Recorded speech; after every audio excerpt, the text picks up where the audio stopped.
Hello, good morning. It is Tuesday morning. I didn't vlog at all yesterday because I had a lot going on, which I'll get into, but also I'm right in the middle of a podcasting marathon. So what I'm doing is yesterday, today, and tomorrow of this week, I'm recording an episode and then I'm scheduling it for future weeks. And then I'm doing the same thing next week. Monday, Tuesday, Wednesday, I'm recording an episode every day. The reason I'm doing this is because at the end of February, so the end of this month, my two brothers and my dad are coming to visit. And we're gonna go skiing and just like show them around. Beyond that, I just like having time with family where I don't have to worry about like podcasting. I'll still be creating content because I find that a lot easier, to just do when people are around and just like film what I'm doing. But with podcasting, I definitely need like a quiet space, and I like to have like an intentional kind of experience around it. So I like to have a couple of hours to plan it out and all these things that make it just a little bit difficult if I'm like hosting or going on vacation, which is what I'm doing right after my family leaves. Just pre-recording a bunch of episodes so that I don't have to worry about that while I'm gone, which has been great. And I realized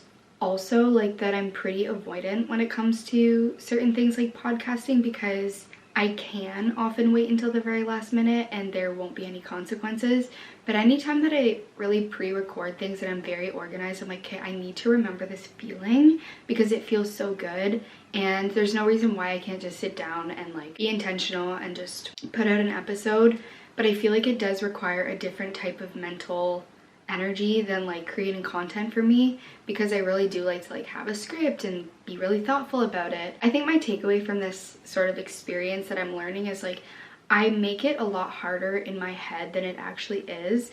And so for instance, I have these 3 episodes that I have to record this week. I've already done 1, it's posted, it's scheduled, everything is good to go. And I find that like the anticipation of something being challenging makes me not want to do it. So I've just been trying to notice when I feel that anticipation of challenge and just be like, okay, let's just like, we have to do this.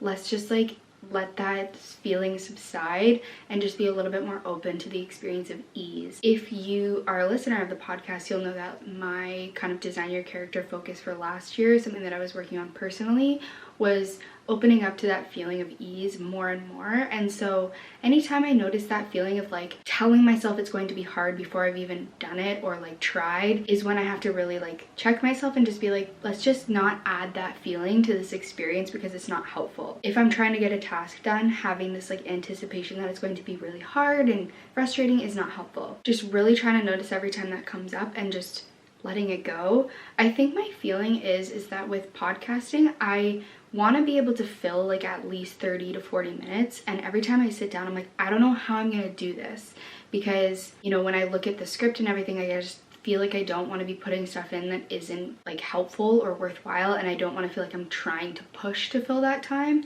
And what ends up happening a lot of the time is like I anticipate that I'm not going to be able to fill the time, and then I always go over. And if you listen to the podcast, you probably have heard me say many times like, this is going to be a mini episode, and then it's like 50 minutes.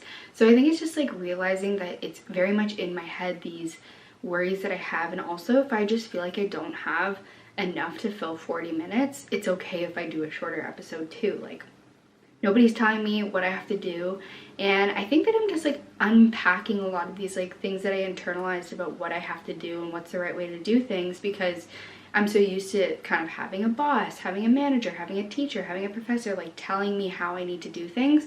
And now that I don't have that, I'm still imposing that on myself when I really don't need to. Like, if a podcast that I listen to were to just one week put out like a 10-minute episode or a 20-minute episode, I'd be like, sweet, love this podcast, I'm going to continue to listen. I wouldn't think anything of it. So that's what I'm doing today. I just recorded a TikTok where someone wanted to know how I do these little braids.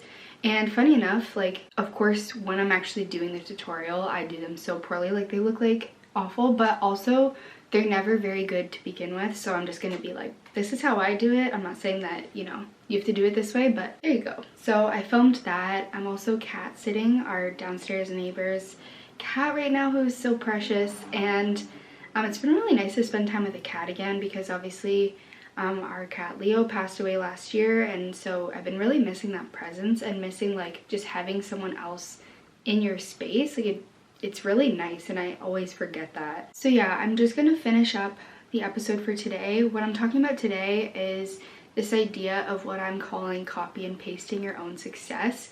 And basically what I'm like my hypothesis and the way that I'm thinking through this episode is that quite often when it comes to something like manifestation, I've always thought I need to look to other people to kind of know what to do. So let's say I am inspired by this person's career path and then I kind of want to replicate their success in my own life.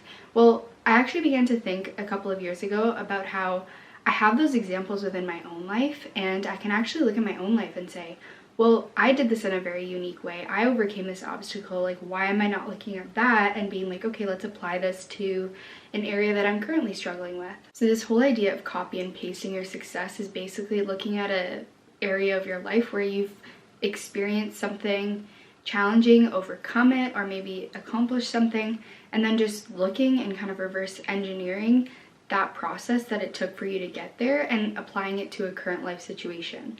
And it doesn't have to be like major life accomplishments or huge successes.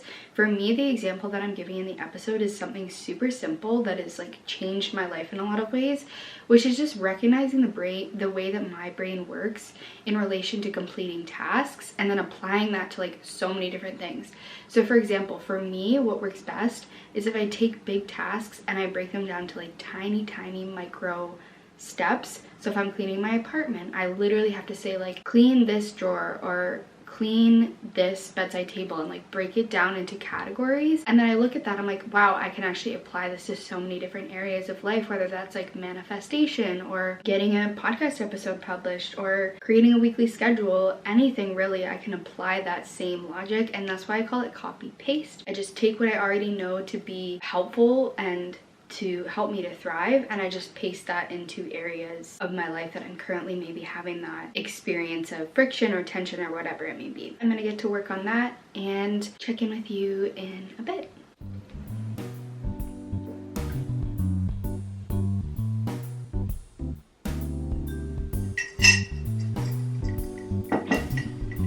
Okay folks, little intermit. I'm gonna kind of stop for 1 second. Jamie just got a package.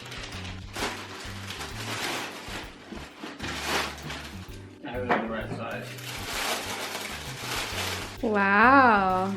Something about Jamie is that when he finds something that he likes, he just purchases a lot of duplicates of them. So this will be like, what, your 4th pair of this exact shoe? No, okay, it's my 3rd pair and I changed colours this time. Oh. I normally get the plain white, but I went with the green. Here we go. You heard it here first.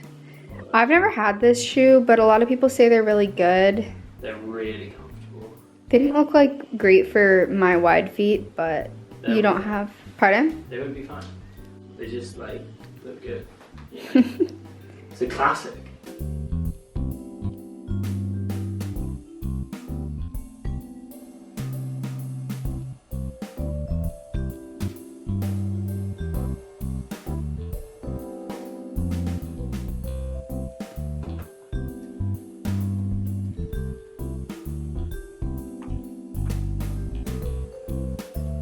Okay, we are done with episode 2 in the marathon for this week. I'm going to pick up some friends now because we're gonna go swimming together, and then I think I'll just have a chill night also. What a great way to start off my week. I chipped one of my molars, which like for me is pretty much a regular occurrence because I've grinded my teeth for my entire life. I have extremely weak teeth, which means that they chip so often. We gotta go get that fixed tomorrow afternoon. And also making a little appearance change tomorrow, which I'm gonna not tell you until it actually happens, but stay tuned because I'll obviously record it all on the vlog.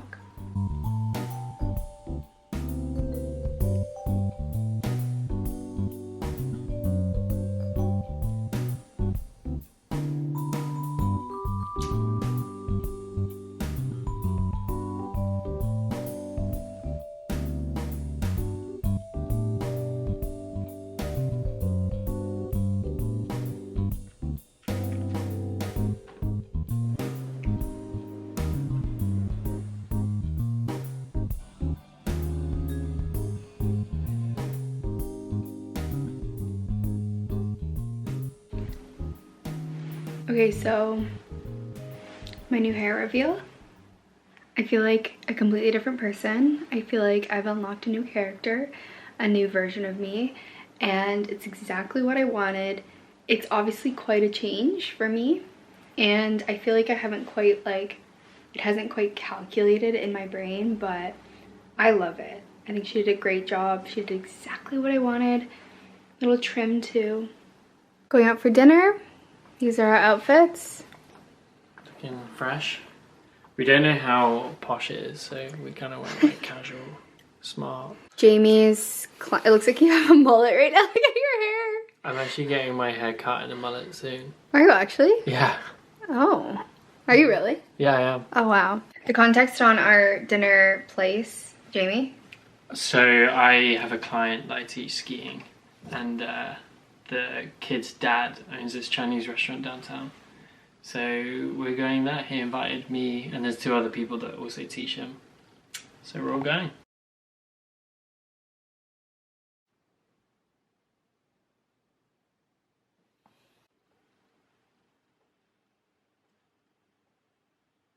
Okay, we are finished with episode 3.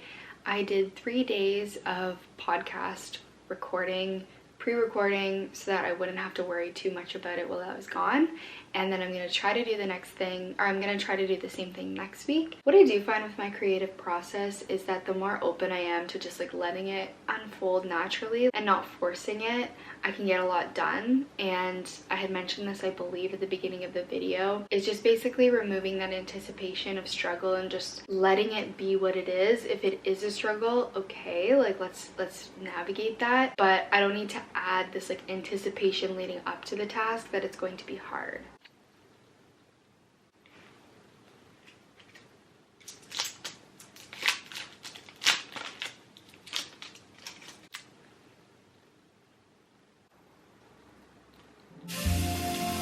Oh my.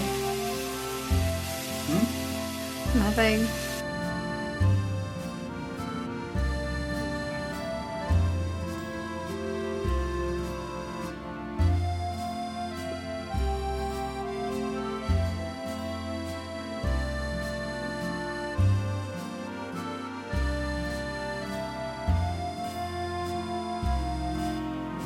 Morning, it is Saturday and I'm about to go with some friends for a cold dip in the ocean. Also, I'm realizing that in certain lights my hair looks very red, which I'm not complaining about. I actually love it. I'm gonna go get a coffee and then go for a swim. Swim is actually a stretch. I just walk in and walk out basically.